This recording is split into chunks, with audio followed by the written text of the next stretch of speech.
Would you ever quit your day job to pursue the world of professional poker? Now ask yourself, could you bluff your way to the top with nothing but a Ph.D. and a poker face? Maria Konnikova did. She traded academia for all-in bets and learned that high-stakes poker isn't just about cards. It's about mastering your mind, reading the room, and knowing exactly when to push your luck. Konnikova is a journalist and author of the book My Biggest Bluff: How I Learned to Pay Attention, Master Myself, and Win.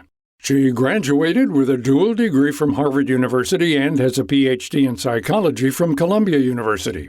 To get started on this journey, Konnikova enlisted poker legend Eric Seidel to be her mentor. He's been playing poker for almost 4 decades and has won more than $48 million through the game. Seidel has won countless poker tournaments, the World Poker Tour title, and is a member of the Poker Hall of Fame. Seidel didn't just teach her how to play. He taught her how to think like a poker player. He was instrumental in my journey progressing the way it did and it being successful. And yet he could have said no, and I'm so lucky that he agreed to work with me. Konnikova had one major fear starting out: math. You hear it all the time. Poker is numbers, odds, equations. And while that's kind of true, she learned that intuition and reading people can count just as much as crunching probabilities. The math is easy enough that a 6th grader could do it. And that really just made me feel a lot better. As long as you can add and subtract and multiply and divide, you'll be fine. Because really all you need is to be able to do these fundamental calculations about pot odds. Do I have the right price to call? How often do I need to do this in order to make enough money? So those types of calculations are something that you can actually do even if you're someone like me with no talent or background in math.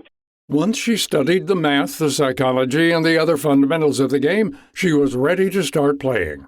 She began commuting from New York City to cafes in New Jersey where it's legal to gamble online. While online poker doesn't have the glamour of Vegas lights, for Konnikova, it acted as a way to quickly learn the game and pick up training for the real thing. You can play hundreds and thousands of hands. You can get the experience that it used to take people, a year to get. You can get it in a week. In a typical casino, you'll find many games that are pure luck. From slots to the roulette wheel, these wins are solely based on chance. But poker is not one of those games. Konnikova says it's a balance between luck of the draw and strategy. In the short term, you may get unlucky, but if you've mastered your skill, you'll come out on top in the long run. It's a game of incomplete information because all I know are my cards and then your reactions and how you're playing, but I don't actually know what cards you have. I don't know what cards are coming.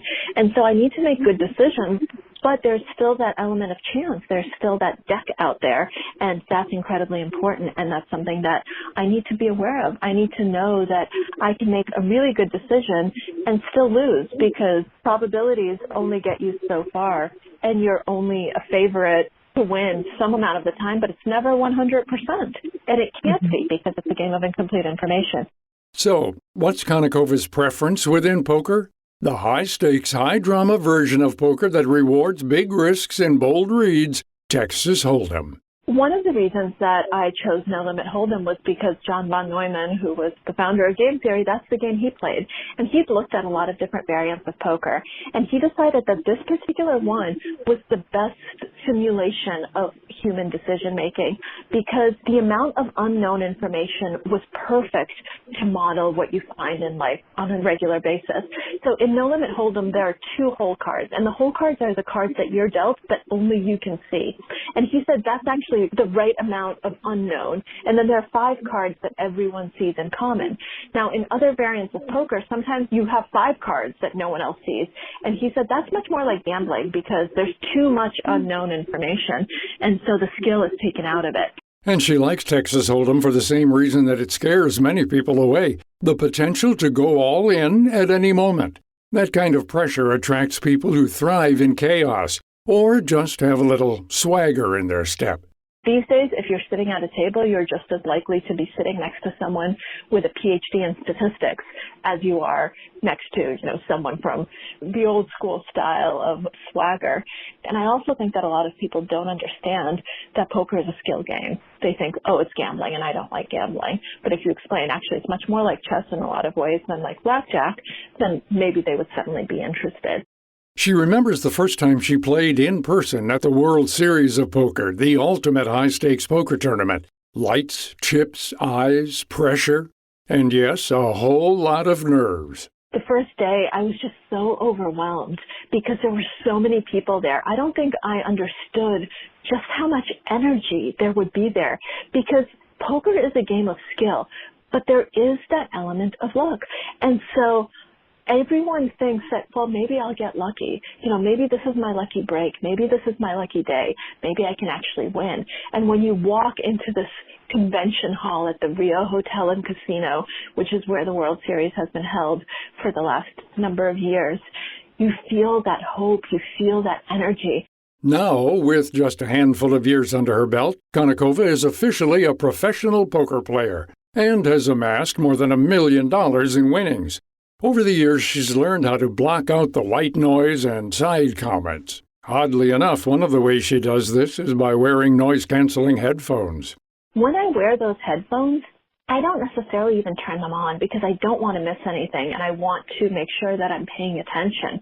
But what that allows me to do is selectively filter out the noise, the stuff that's going to get to me, the idiots who are trying to get under my skin, the people who are making comments that I don't want to respond to. It's a very, very powerful weapon for me because at the beginning, I'd get into a lot of situations where I started playing poorly, and I'd play poorly because I'd get upset, I'd get emotional, and that's bad for decision making. That's one of the things you really need to avoid. It's true that Konnikova is one of the few women at the top of the poker world. Just 3% of elite poker players are female. Poker is still a male-dominated game, and this disparity traces back to its roots. However, that number is shifting. Konnikova is part of a growing wave of women crashing the tables and rewriting the script. Originally, Texas Hold'em was Texas Hold'em. It was played in Texas. People had guns. This was the Wild West. That's when it started. And there was a lot of swagger and machismo, and I think women didn't feel welcome, with good reason. They weren't welcome. And I think because of that historical origin of the game, a lot of women have felt intimidated, have felt like even today they wouldn't be welcome at the tables. And people oftentimes don't realize how much the game has evolved. And she's not alone. Players like Kristen Foxen, Nadia Magnus, and Kina England are making serious waves, showing the world that elite poker isn't a boys' club anymore. The game is catching up one hand at a time.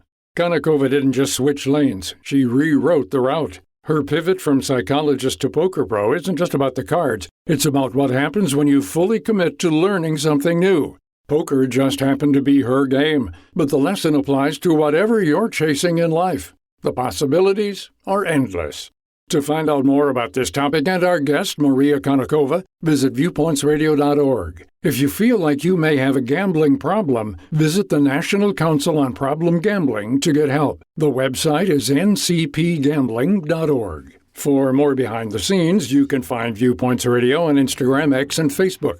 This segment was written and produced by Amira Zaveri. Our studio manager is Jason Dickey. I'm Gary Price.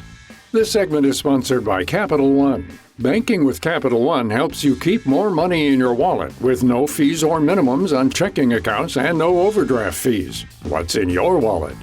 Terms apply. See CapitalOne.com/bank for details. Capital One N.A., member FDIC.